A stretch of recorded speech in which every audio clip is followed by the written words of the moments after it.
Let's bring in Chad Wolf, former acting Homeland Security Secretary, to talk more about this.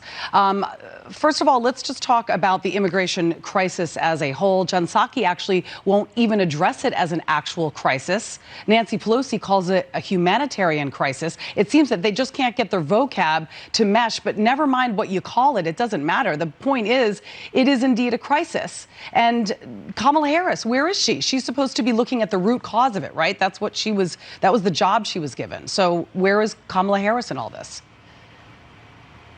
Well, you're absolutely right. And whether you call it a crisis or a challenge, the reality is we are seeing historic numbers on that southwest border of illegal apprehensions of minors, of families, most of those being released into the U.S. It's overwhelming the Border Patrol, it's overwhelming DHS, and it's overwhelming local communities. So any way you cut it, there is a crisis going on at the border. It doesn't seem to be ending anytime in sight because we know the Biden administration right now is not pursuing any policies that will stem the flow of these individuals coming into the country. And of course, you showed that video of those two young girls being thrown over a border fence.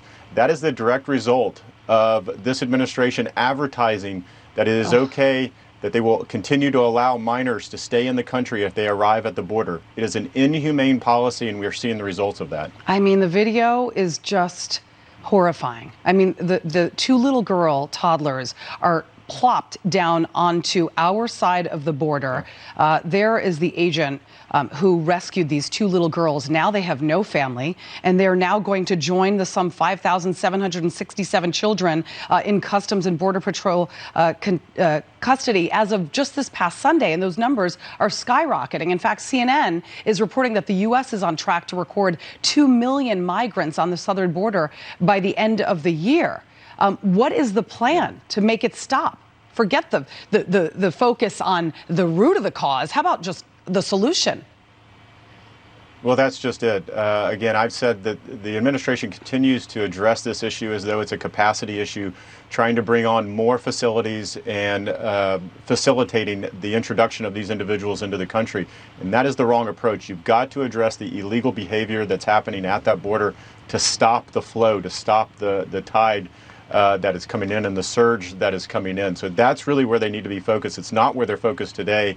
So I urge them to change course in doing that. But again, you talked about the minors.